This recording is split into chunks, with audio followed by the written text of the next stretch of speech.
Jamar, it's getting later. Do you want to go over a call? Yeah, give me a second. Let me finish typing these notes for that guy.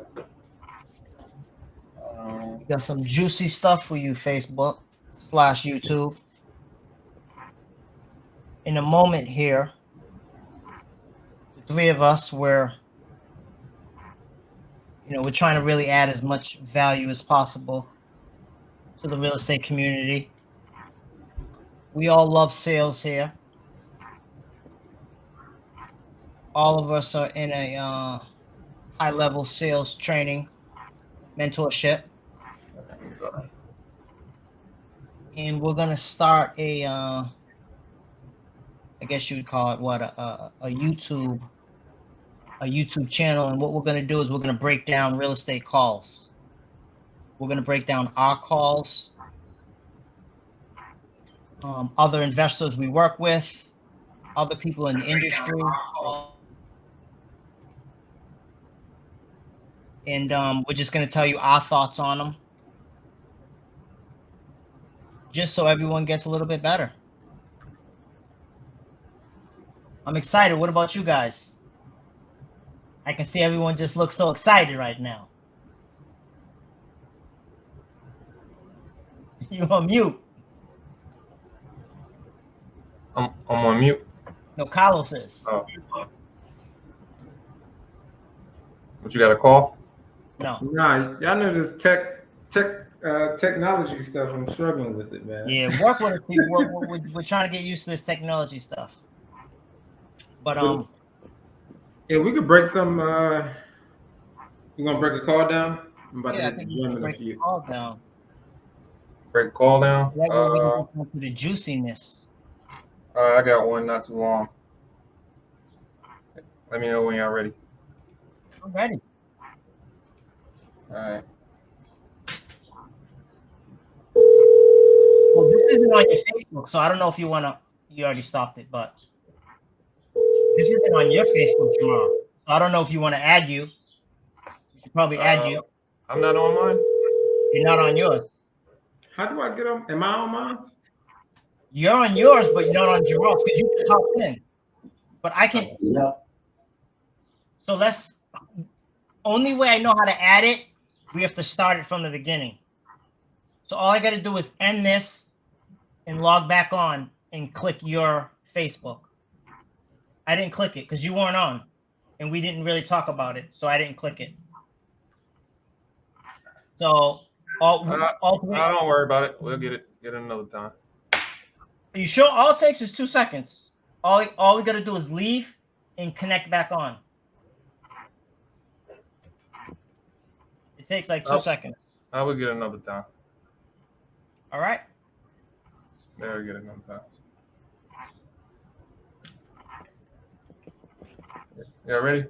Yep. Let's go. They'll see it on y'all page. Yeah. Hey, what's going on, Thomas? Now, what's going on? Not much, man. Not much. Hey, I was here. Well, I'll be upfront with you, Thomas. I'm a real estate investor. Take you want to hang up on me? What's that? I tell you want to hang up on me. I'm an investor. No. What you got? All right, cool. Appreciate it. No, I see your company, man, here has a few properties. One in particular I was looking at was Larkspur Street in Lithonia. Just wondering if you had any interest in selling that one. I do. Oh, awesome. Okay. You mind if I have a quick conversation about that? Sure. Perfect. So yeah, I was just wondering if you had any interest in selling that, but you do. So just to pull up some of the county, I was just wondering if you can tell me a little bit about it and maybe what you got going on with it. We got to stop that for a second. We got to discuss that, right? Discuss what? So you hopped on the call, right? That opener, right? Oh yeah, they said that wouldn't work. You got to break that down for us, right? So what were your thoughts, right, when you jumped on the call and you immediately said, I'm an investor. I take it you want to hang up on me. What were your thoughts when you said that? Well, I had no thoughts. Um, Or your strategy? my strategy just is to get to the next, to ask my questions, do you want to sell or not? The thing I hear a lot of times is people go into what they call them about, then they get the hang up button. I probably used that over 1,000 times, and I can count on one hand how many people took me up on hanging up on me. It's almost rare. I get somebody that takes me up on that. Most people I get exactly what this guy did, laugh at it. I was told it wouldn't work. I mean, yeah, damn sure not working. Yeah. Um, but my thought behind it, why I do it, is because, like I said, I want to get to the next step to ask my question. I don't want to get cut off. I don't want to get hung up before I can ask my question. So I might as well address the elephant in the room. I'm an investor. Most people don't want to hear from an investor. Most people are getting tired of investors. So let me just go ahead and defuse the bomb up front and give him the option to back out right away. And 90% of the people don't take me up on it, and they want to continue to call.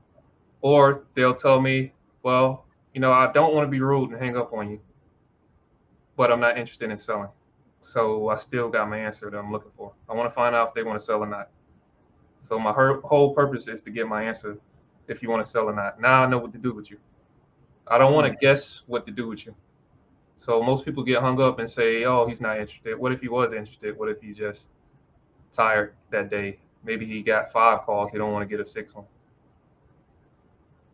Maybe it's just wrong timing. He wants to sell. It's just wrong timing, the wrong time of day. It's a number of reasons why a person would say, will hang up on you. But that's not my purpose to understand that right now. My purpose is to see if you want to sell or not. So that's why I do it. It's a pattern interrupt. It stops people in their tracks by hearing that. The guy laughed and said, what? And I said it again, and he laughed. It stopped him in his tracks. So, so it's a pattern interrupt. Most people that never heard it think it doesn't work with sellers, and it works all the time. Red sellers, blue sellers, yellow seller, whoever seller you want to name, it works. So, I guess it's clear as day. Like on that call, the dude, kind of chuckled and laughed in the very beginning, right? Mm-hmm. And so what you say, it pretty much stopped him in his tracks. So when you say pattern interrupt, right? What do you mean by a pattern interrupt? So a pattern interrupt, the purpose of the pattern interrupt is most people are used to like saying the same thing, used to hearing the same thing, so they respond the same way.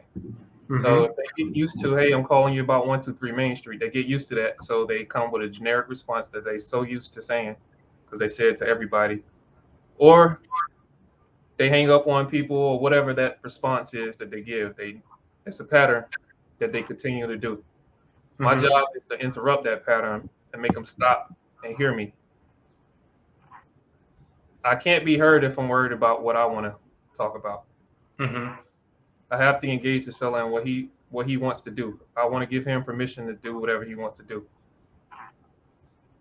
So I interrupt that pattern and I give him an option to back out. No other person is giving the seller the option to back out off the rip. So with the call, because I've heard you make a bunch of calls using the same opener, and I'm pretty sure Kyle has heard you make a bunch of calls with the same thing as well. So from your experience, I guess, how can I say this? Like why? Like, of course, it's a pattern interrupt, but like, because it can some people may say it comes off like Negative. aggressive or negative or whatever the case may be. Why do you think it's working so effectively for you? Because at the beginning of a call, if you're making a cold call, the seller don't know you. You don't know the seller. You don't know what opener may work or may not work. You don't know if the seller likes you or dislike you. 15 seconds, there's no way for you to know that. If I had to guess, I would be on the side that the seller doesn't care about you. So some people tell you to have an opener being nice and all this stuff, high energy and all that stuff. When at the beginning, I think is irrelevant. I think down the line, once you take them past your process, or whatever Mhm. your sales process is, then you worried about getting the person to like you and trust you. But at the beginning, it doesn't matter if the seller likes you and trusts you. Um, I forgot what was your question. Well, pretty much why does it work Oh, so why is it so effectively? effective? Yeah, for you. Okay, you think of psychology. Um, if naturally a person doesn't like to be told what to do, Mm-hmm. so I told him he can hang up. Reverse psychology says a person's gonna say no. I Mm-hmm. want to stay on a call just because you told me I can hang up. Mm-hmm. I'm not gonna give you that power over me. So I'm gonna stay on the phone just because. That's psychology, like one-on-one. We use that on kids. We use the reverse psychology. Kids use it on us when they come to you. Dad, mom, you probably gonna say no to me. So I'm not even gonna ask. That's so you can say, hey, what is it? Mm-hmm. It's the same approach. Okay. So you want to hang up on me? They go, no, I don't want to hang up on you. Or they laugh. Mm-hmm. Or they go, no, I won't be rude. And that's another thing. It makes how it makes them feel too. I take it you want to hang up on me. How does that make the seller feel now? Going negative, more what you're saying. How does that So make the they seller go feel? positive. Yeah. Him Powerful, hanging up on me may make them feel bad. So they wouldn't take me up on it. They don't want to feel bad. So that so when we talk about, I'm a big Shrek fan. Like I probably watch Shrek. I probably watched Shrek like 100 times. Right. And when Puss in Boots, when he's like essentially like when he takes his hat off and he's like looking super sad and looking like he's about to cry and stuff like that.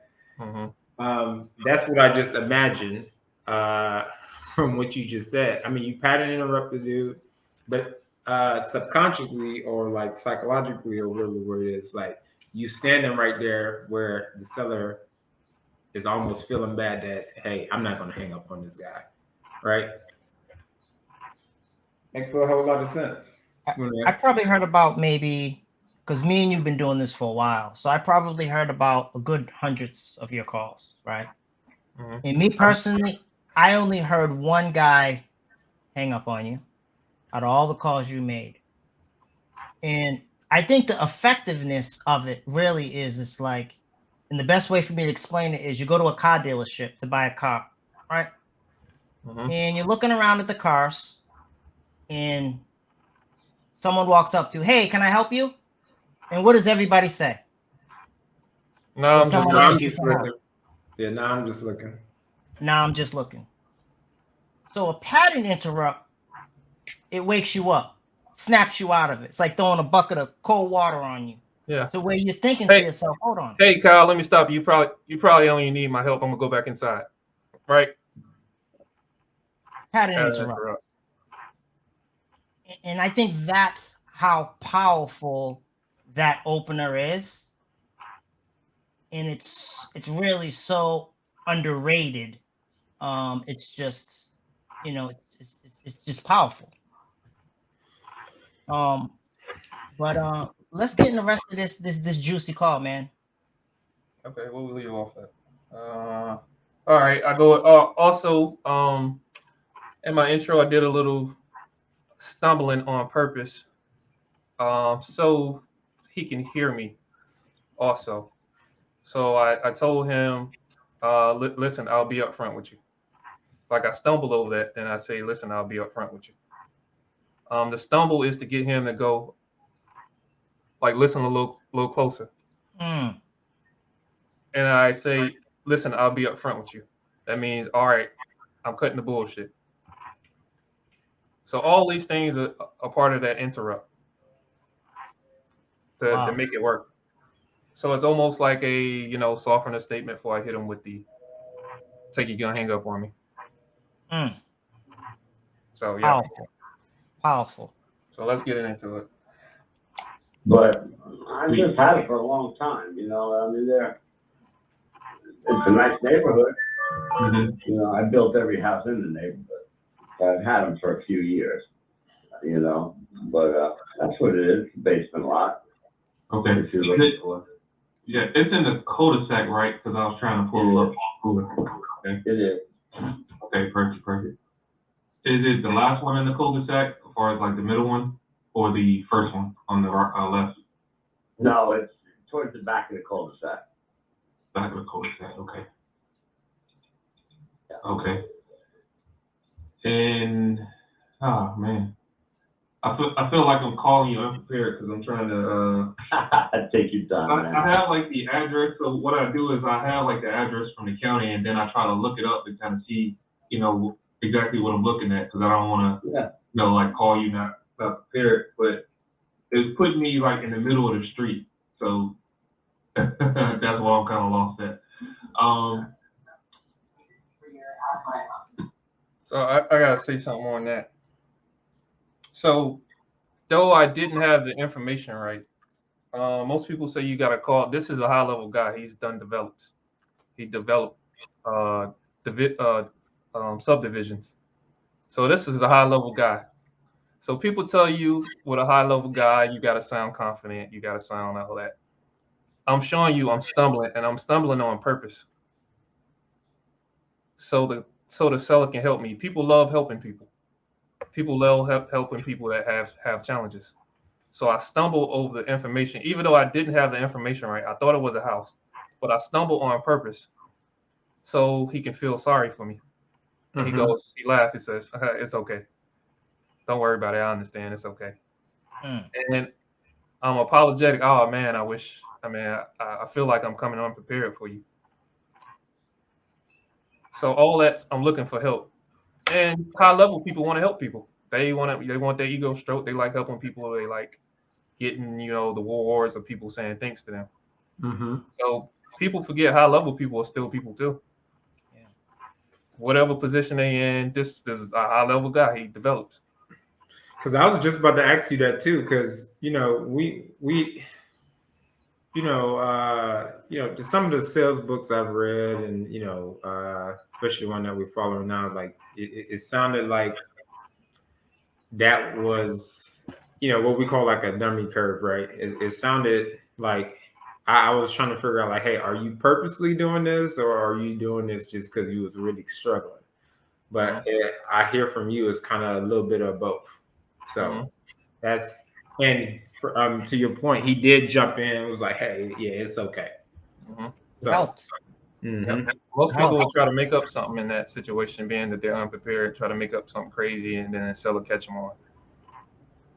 I just embraced the fact that I didn't know anything right now, and he was okay with me not knowing anything. High level guy, okay with a person not knowing something. I just liked how you asked for help, right? And he helped you out.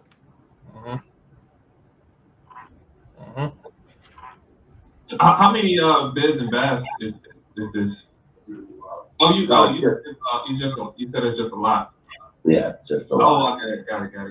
Okay, I thought it was one of the other houses, not necessarily that lot. Okay, cool. Hey, that's no problem.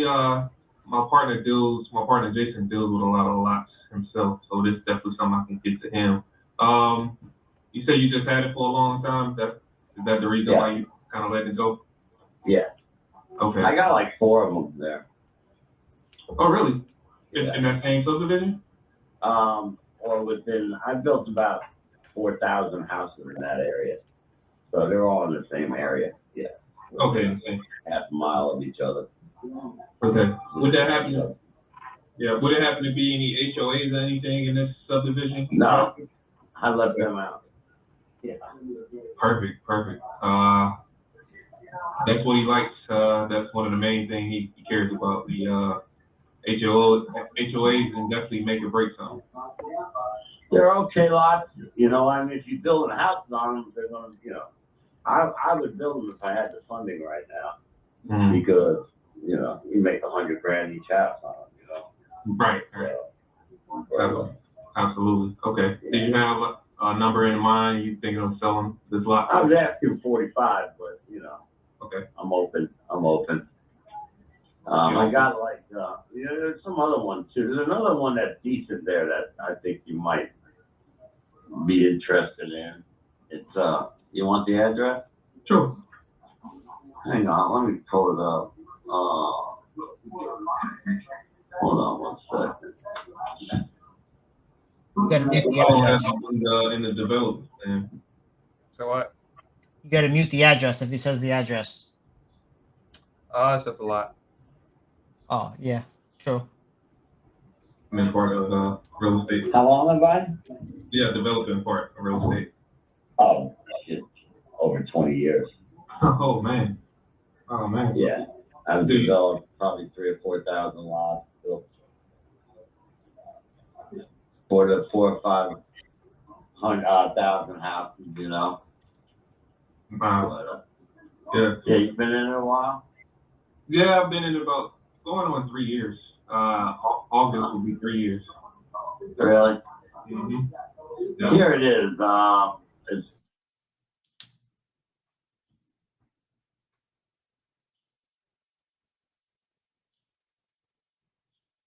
yeah.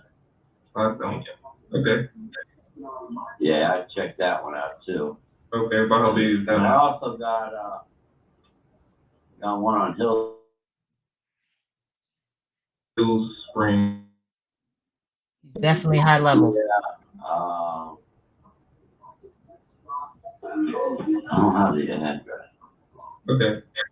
Maybe I can go to county. You gave me partial, so maybe I can go to the county and find the rest out. Is it still? It's still under the company, same company name as the others? Yeah. Okay. Yeah. I should be able to find it. Okay. Yeah. So what do? Do you buy them or try to flip them, or what do you do? Wholesale them? Well, a little bit of both. So I think you touched on all of them. My initial ones. Well, to be honest with you, right now, just where the market is. I haven't been doing much whole unless I'm able to get them on seller finance. Yeah, I understand that.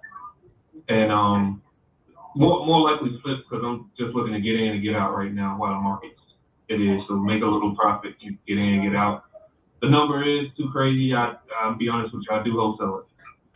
Yeah. Yeah. So yeah, that's in a nutshell. Pause right there.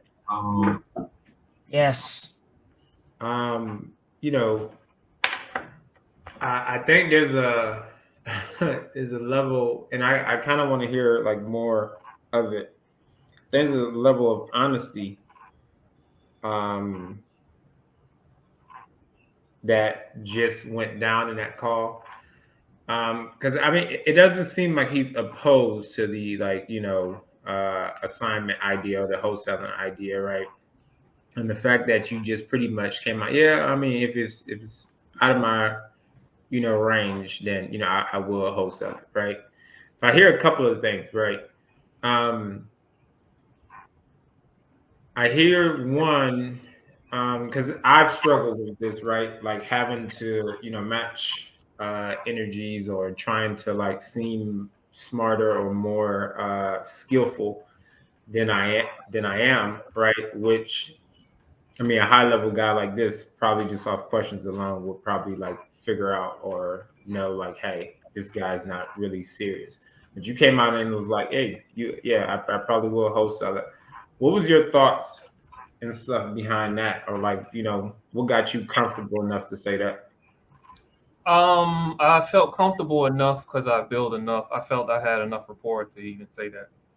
If I hadn't said rapport, I probably would have kind of questioned. I kind of would have threw a question back on him before I answered it. But because I felt I had rapport with him, I felt I could say that. Okay. So that was my thought behind why I said that. Okay. That's dope stuff.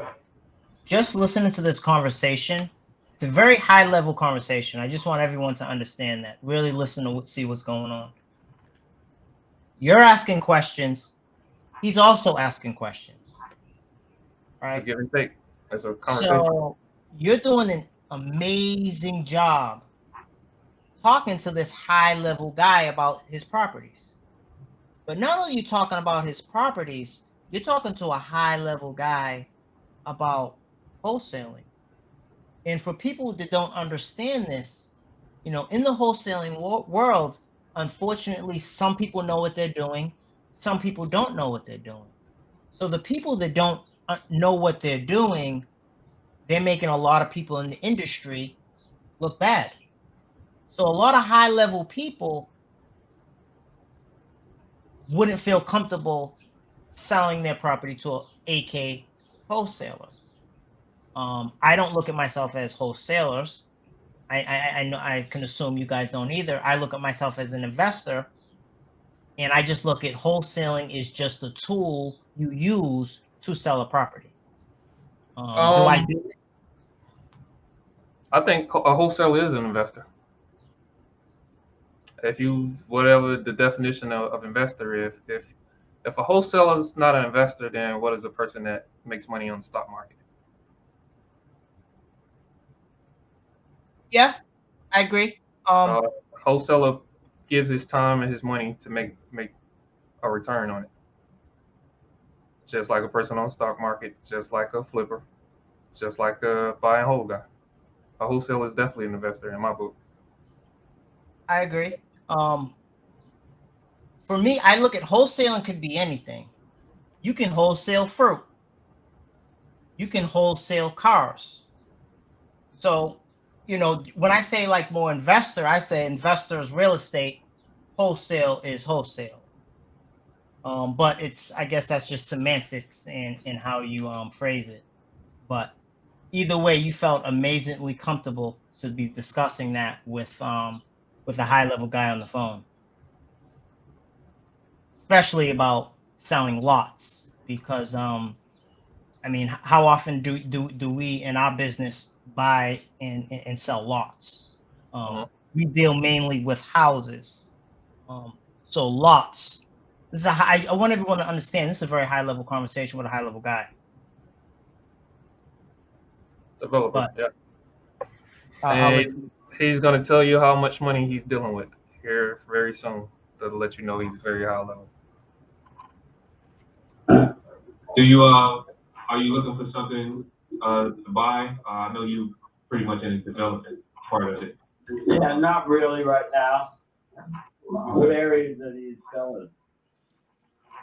Pretty much like the east of Atlanta. So I'm all the way in Clayton, all the way up to like the northeast side of Gwinnett.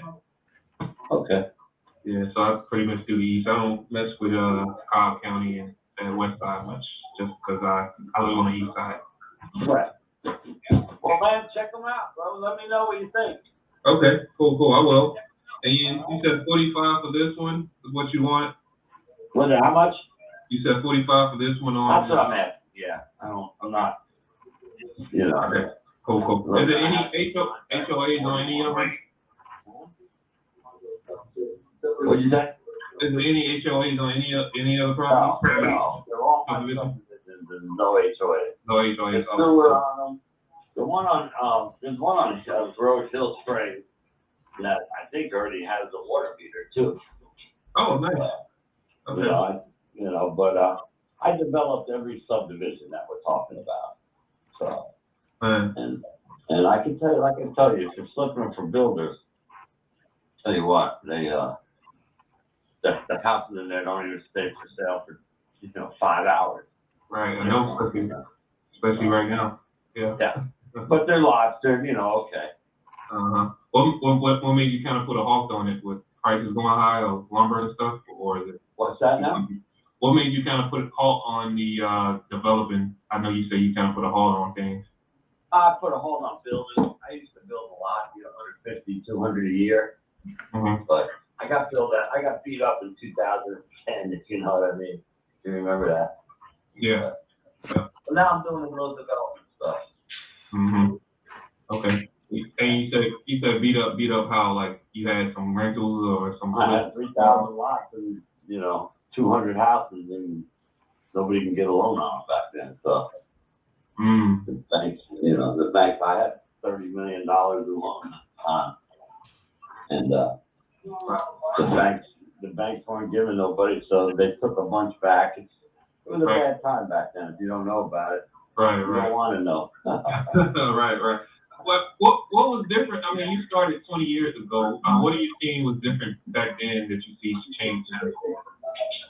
Not much. It used to be tough to get along. Now it's easy. Right. Not much, man. Nothing's changed much, but it's just a new group of guys, Right. Sport, Right.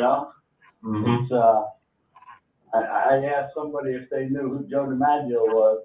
They're like, I don't have any idea. but they know who, the new guys are, And Right. I don't know. So it's just a change of people like you. Just change people. You don't Get out see. there and dig in the dirt. I was worth $30 million at one time because of it. What happened with that? Well, I mean, when this market crashed, the banks took everything back, and then they came after you personally. Right. It was tough. Yeah. That happened all in 2008, 2009. So. Right. Did that make you kind of change your game plan a little bit or your business strategy? Be a little more conservative. Conservative. Yeah. Yeah. Yeah. Back then, I'd buy everything and anything. Now you say conservative. You kind of look at the numbers a little better now. I look a little closer, yeah. Yeah. But you still gotta have some balls to do this stuff, Yeah. You gotta Yeah. take some chances. You gotta take some chances. That's true. And you don't have to hit home runs. Mhm. Like the guy with me, he was trying to. I realized he was a young beginner, and he was trying to get 65, 70,000 a lot. He tied him up with me. I gave him a week, But it's not always that high. You ain't gonna make home runs all the time. Right. Exactly. Yeah, sometimes you just when you see the profit, as long as it fits and you know you can make enough, stay comfortable, you kind of pull the trigger. That's kind of one man. That's right. Yeah. I used to be a little money was better than no money, Right. and there's a lot of money and a little money. Right. Yep, it definitely adds up. That's my advice to you, brother. Let me know what you think, though. Okay, y'all take these out. I appreciate it. I'll get back with you. Okay, cool. If not today, tomorrow. All right, what's your name again? My name's Tony. Tony. Brown. All right, hey, Right. Tony. All right, my sister's name's Tony, so Oh, you got a good name. Yeah, you got a good name. It's not Antonio, is it? The full name. No, her name was Antoinette. We call her Tony. Okay. But Antonio. I like it though, man. Hey, Antonio, man. I'd love to see you buy something. So let me know. Okay, all right. I'll get back with you. Thanks. Good talking to you, man. All right, you too. Bye. Hey, Joy. Wow.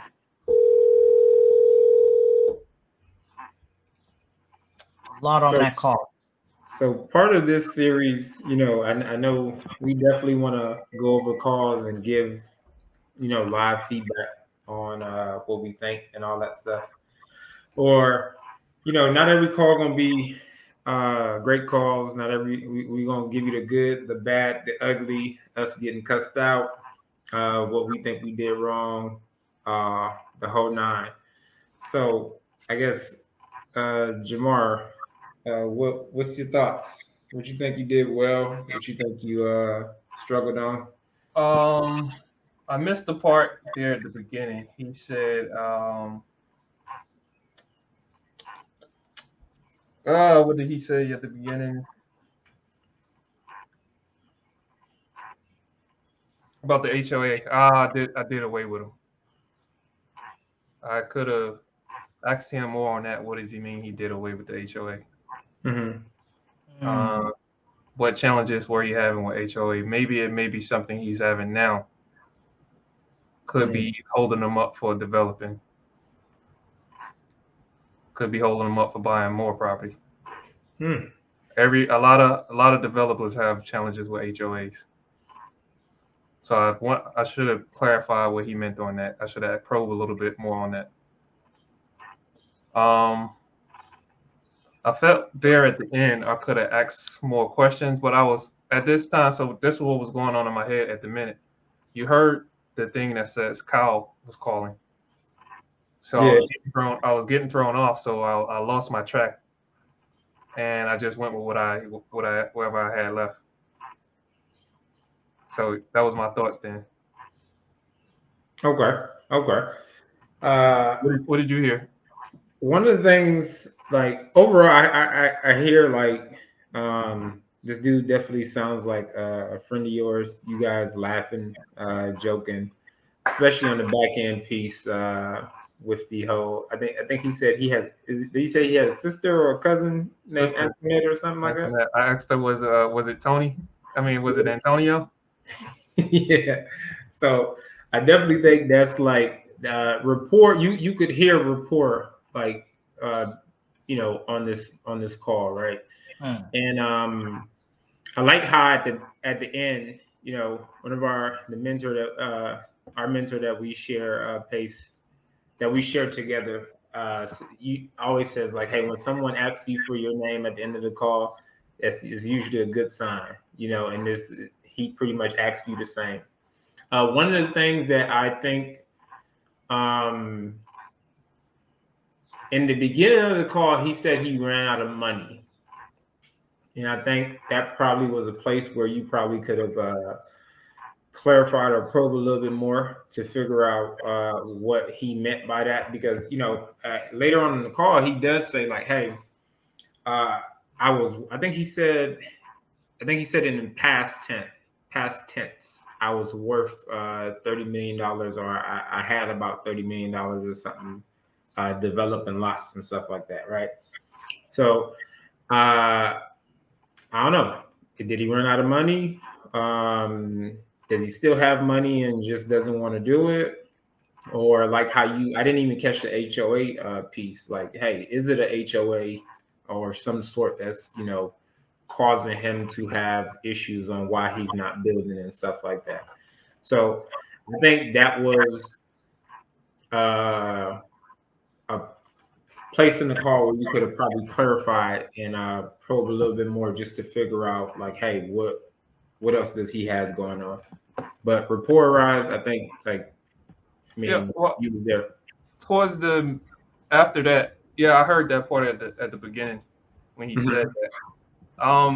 I think in that moment I thought it was too soon to hop on that. So when most people hear it, they want to hop on it, and when people hop on things, the indicators that they hear, sometimes the seller can get defensive and stop sharing with you.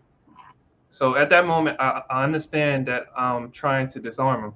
I'm in the stage where I'm trying to disarm him. So hopping on that too soon might have went the wrong way. So later on through the call, he brought it up again, and he told me the bank stopped lending. Yeah.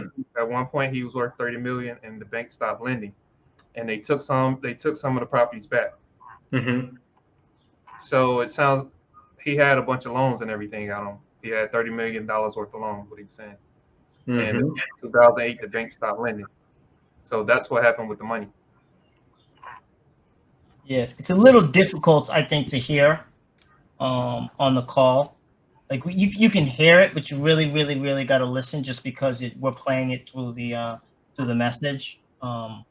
Great call. But that's what I kind of felt too. The banks basically, when he said I'm worth $30 million worth of properties, the bank, you ain't paying, banks would take them properties back. Yeah. So what this guy sounded to me is a possible lender. And yeah, we'll call for another conversation to see if does he still have money or not. I mean, also you got to remember, you're not going to get everything on the call because you're not going to remember everything to ask every single thing. You're going to miss some things. I didn't even hear that when he said I'd done away with the HOA. I never heard him when he said that. I asked him about HOA, and he said, "Oh yeah, I've done away with them." And I didn't even hear that part. It skipped over me. So I think this is the beauty about it too, man. Just like, hearing, but like part of these feedbacks where you going back and you listening to like, all right, this is what I was thinking in that moment.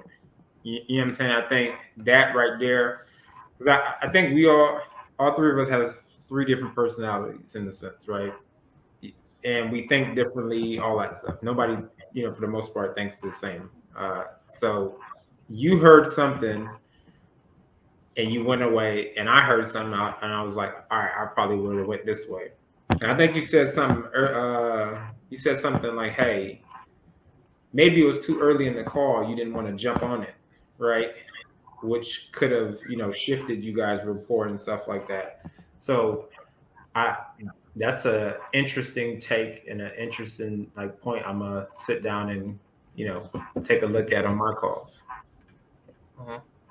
Because I would have jumped on all right. I mean, what you mean?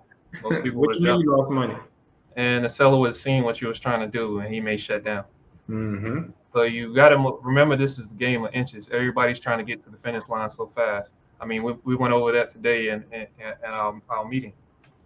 Everybody's trying to get to the goal too fast, and if we take little baby steps, we're gonna get there.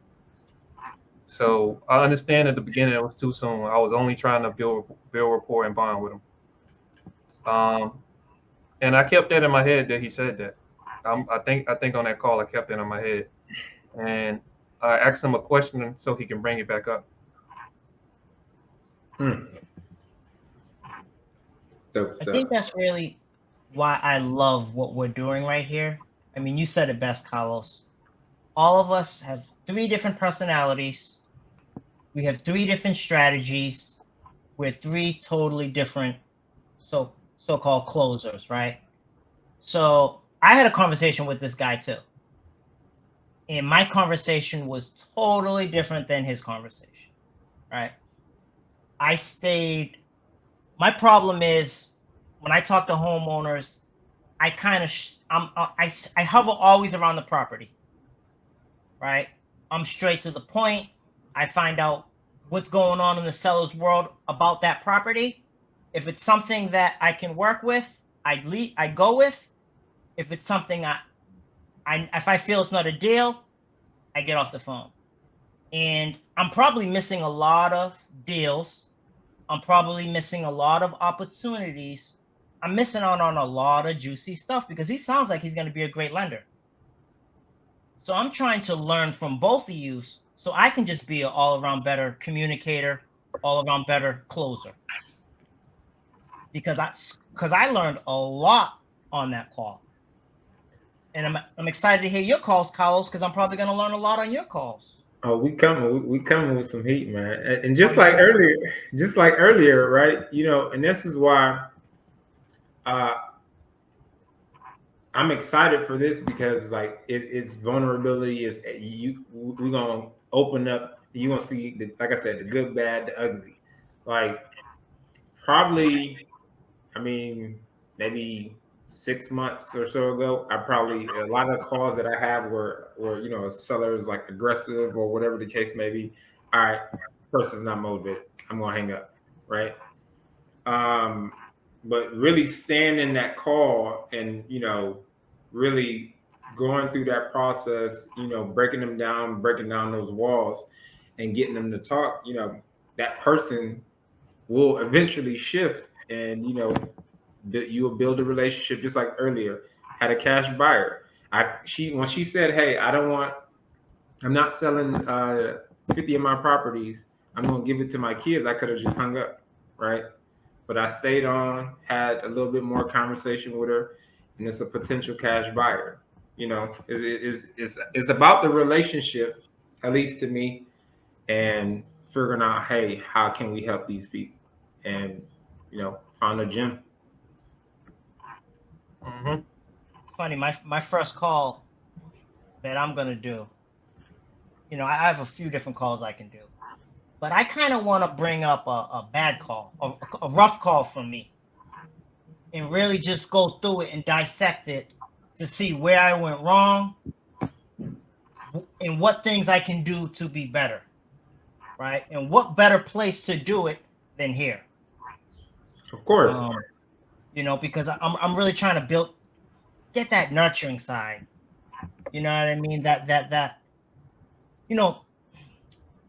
instead of being so straightforward, just like I think Jamal, you kind of said it a few minutes ago. Sometimes you got to go around the block. you can't just go straight in, because if sometimes you go straight in, the seller sees what you're trying to do, right? They see where you're trying to go, so you got to disguise the questions.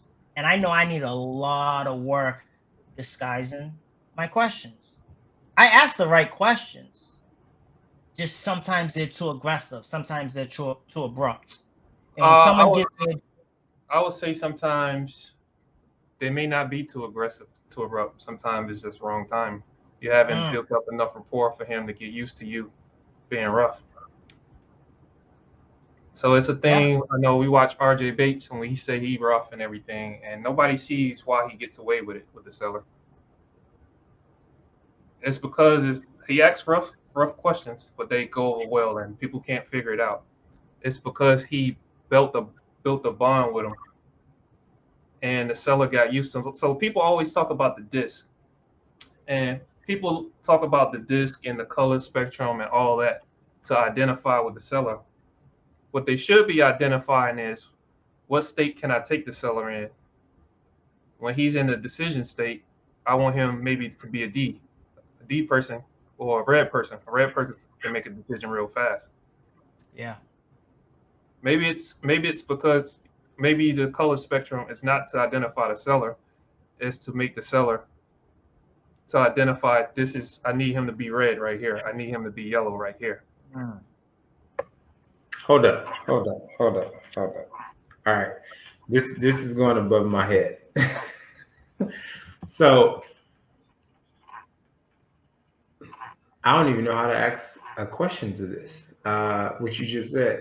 So you're saying, hey, what if the disc profile is not to identify the seller?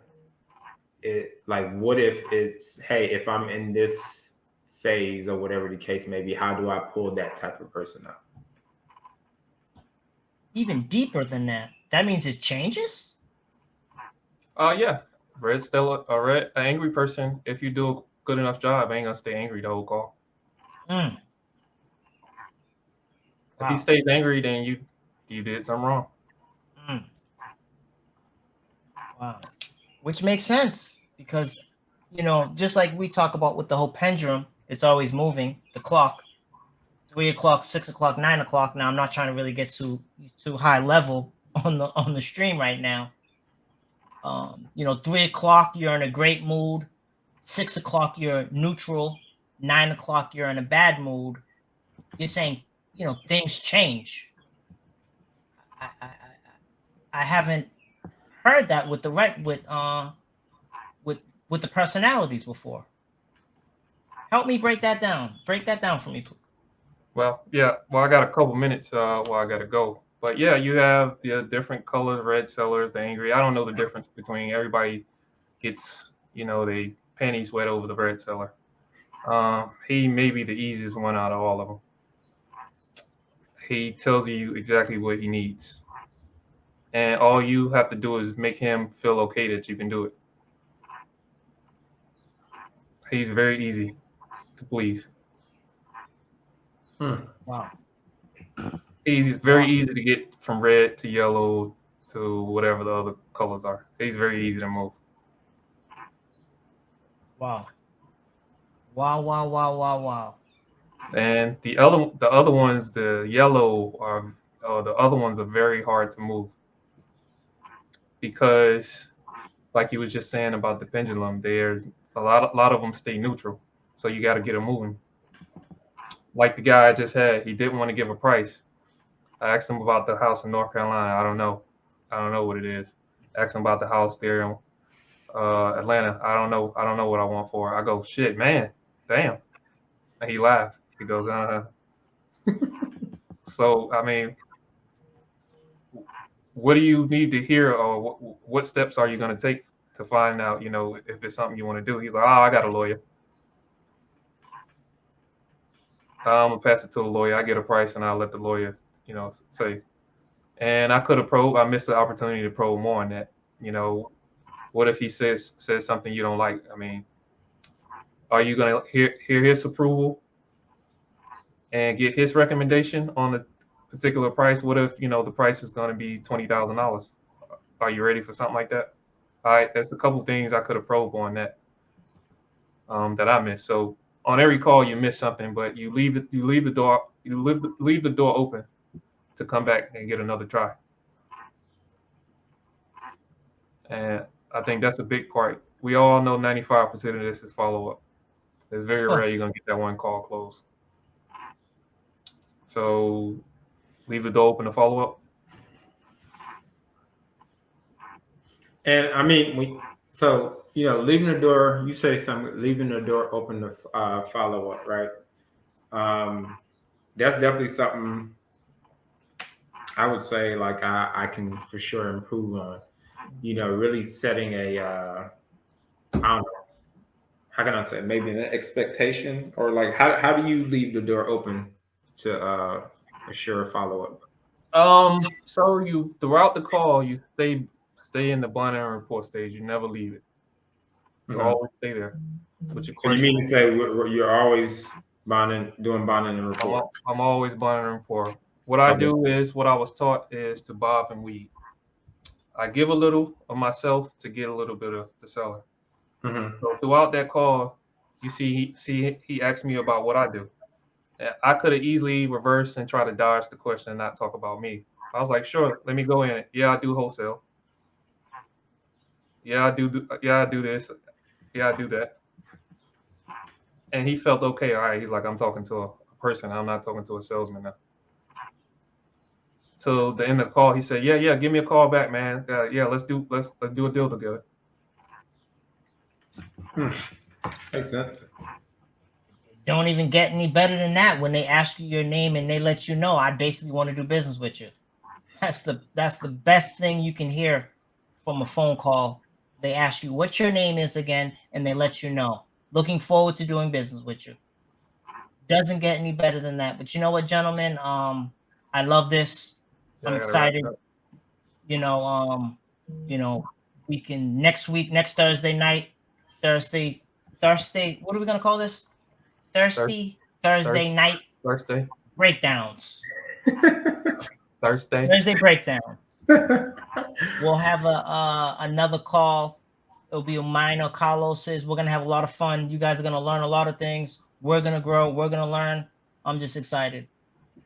Yeah. So definitely. And if you guys got calls, especially those who's actively making calls, got calls that you'd like us to break down, please. I think we could figure out a way to possibly get them submitted where we can break your calls down live.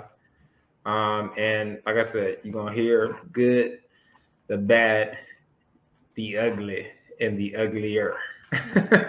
So let's make this thing happen, man. All right, fellas. Appreciate everyone tuning in. Thank you. All right, man. Appreciate it. All right, y'all. See y'all fellas later. All right, man. Yep.